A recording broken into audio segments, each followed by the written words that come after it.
Hi friends, ఇది తప్పక మీరు తయారు చేసుకోవాల్సిన రెసిపీ అండి. ఉసిరికాయ ముక్కలండి.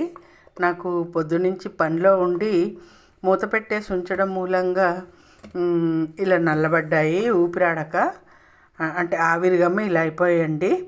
పొద్దున్నే కట్ చేసేసుకున్నాను. కాకపోతే నాకు చెయ్యి తీరుబడవక ఇలా అయ్యాయి. మిక్సీ జార్లో చూసారు కదా ఎలా తెల్లగా ఉన్నాయో. జీలకర్ర, వాము, మిరియాలు, నల్లుప్పు, నార్మల్ సాల్ట్,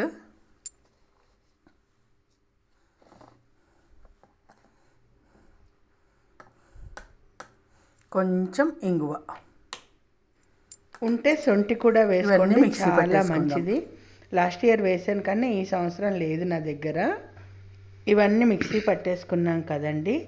ఇప్పుడు ఈ ఉసిరికాయ ముక్కల్లో కలిపేసుకోవాలి. చూశారు కదా ముక్కలు ఎందుకల్లా నల్లబడ్డాయో చెప్పాను కదా. సగం ఏమో రుబ్బేసేసి సీసాల్లోకి ఎత్తి పెట్టేసుకున్నానండి. ఆ తర్వాత పని ఒత్తిడి వల్ల నాకు అవ్వలేదు. అయినా కూడా దాంట్లో ఉండే మెడిసినల్ వాల్యూస్ ఎక్కడికి పోవనుకోండి. సో ఇలాగా నేనేం చేశానంటే సాయంత్రం నుంచి దాంట్లో మనం మిక్సీ పట్టుకున్న ఏవైతే ఉన్నాయో మన ఇంగ్రీడియంట్స్ అదంతా అందులో కలిపేశాను. అలాగే నిమ్మకాయ రసం కూడా వేసేసానండి. వేసేసి చక్కగా గ్లాస్ బౌల్లో 3 రోజుల పాటు ఊరనిచ్చాను అనమాట. 3 రోజులు ఊరిన తర్వాత వాటిని చక్కగా ఎండలో పెట్టుకున్నానండి. ఎండలో పెట్టేటప్పుడు చూపిద్దాం అనుకున్నాను, మర్చిపోయాను. చక్కగా గలగల్లాడుతూ ఎండిపోయాయండి. ఇవి చక్కగా సంవత్సరం పాటు నిల్వ ఉంటాయి. మనం ఇందులో ఇంగువ అవన్నీ కూడా వేసాం కాబట్టి పురుగు పట్టే ఛాన్స్ కూడా లేదండి అస్సలు. నేను చాలా చేస్తాను.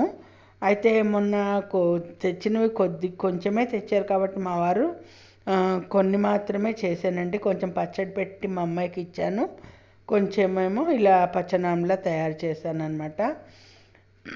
నోటి దుర్వాసనని పోగొడుతుంది. తర్వాత మనకి టేస్ట్ బడ్స్ మనకి నోరు బాగాలేనప్పుడు టేస్ట్ బడ్స్ చచ్చిపడిపోతాయి కదండి. జిహ్వ ఉండదు కదా, రుచి అది తెలియనప్పుడు ఇలా ఇవి తింటే చాలా చాలా బాగుంటుందండి. వక్కపొడి మాదిరిగా మనం రోజు అన్నం తిన్నాక మధ్యాహ్నము నోట్లో వేసుకుంటే చాలా బాగుంటాయి. ఇగో ఇవి చూసారా, ఇవి లాస్ట్ ఇయర్ చేసుకున్నామండి, ఇంకా మిగిలాయి.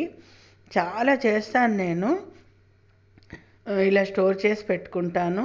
అది ఫ్రెండ్స్, నచ్చితే లైక్ చేయండి, షేర్ చేయండి, సబ్స్క్రైబ్ చేయండి. Thank you.